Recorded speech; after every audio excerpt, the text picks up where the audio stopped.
Hello students, how are you? Hope all of you are fine at your home. I am Manpreet Kaur, your geography teacher from California Public School. Yes dear students, in the previous video we have to started our 7th class first chapter again for vision representation of geographical features. And in this video we have to further continues. And today we have to discuss about the types of maps. Mainly two types of map, large scale map and small scale map.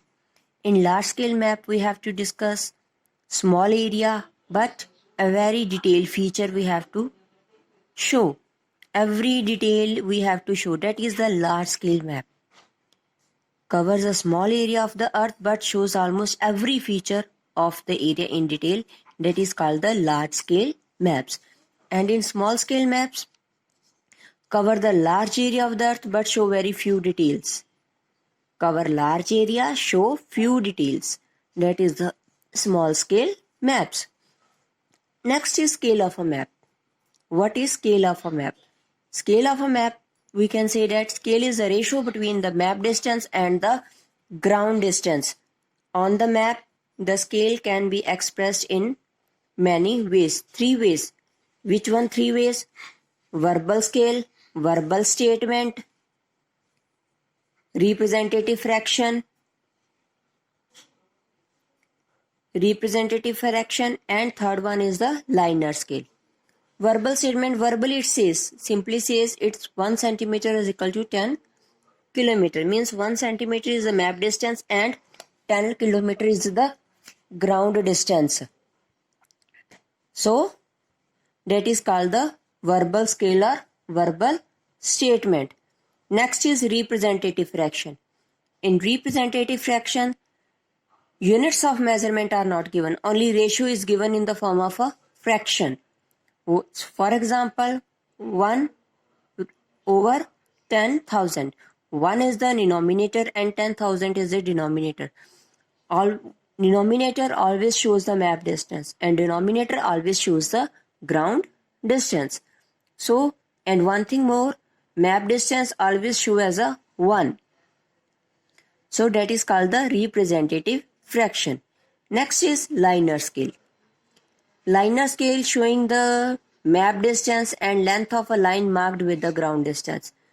In the linear scale, we have to show the map distance as well as the ground distance correspondingly. So that is the linear scale. Mostly we have to use the linear scale. Next is directions of map. How many directions of a map? Mainly we have to the 4 directions. Which 4 directions is the north, south, east, west? And these 4 directions we have to call the cardinal directions, and 4 intermediate directions, in between directions. That is also the 4. Northeast, southeast, southwest, northwest. These 4 are the intermediate directions. Main directions are called the cardinal. Main directions north, south, east, west. These are the main directions. Next is the symbols of a map. Symbols of a map.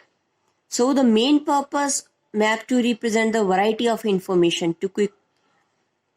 It is very difficult to show every feature on the earth. So to show many features on the earth in a one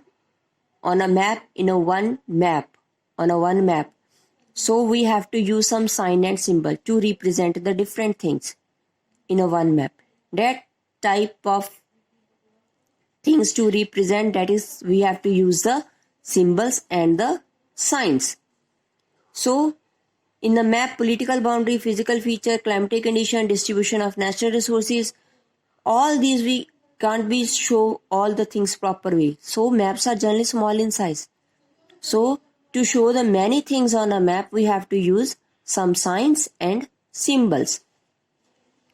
And about the information of sign and symbols, that information we have to put into the legend or a key.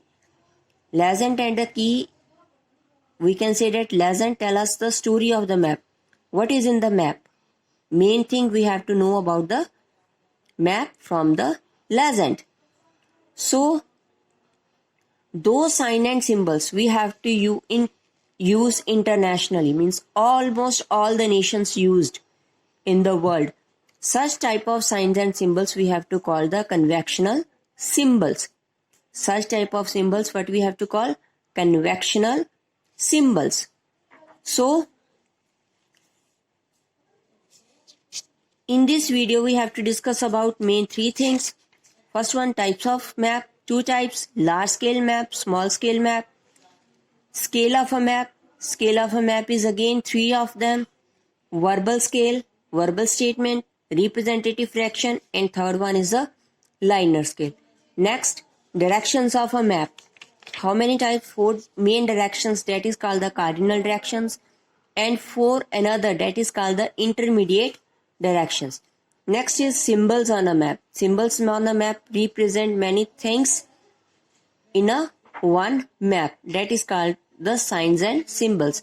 The sign and symbols that we have to use internationally, means in all the nations of the world used, that sign and symbols we have to call the conventional symbols. So hope all of you have to listen it carefully and understand. So take care. Bye bye.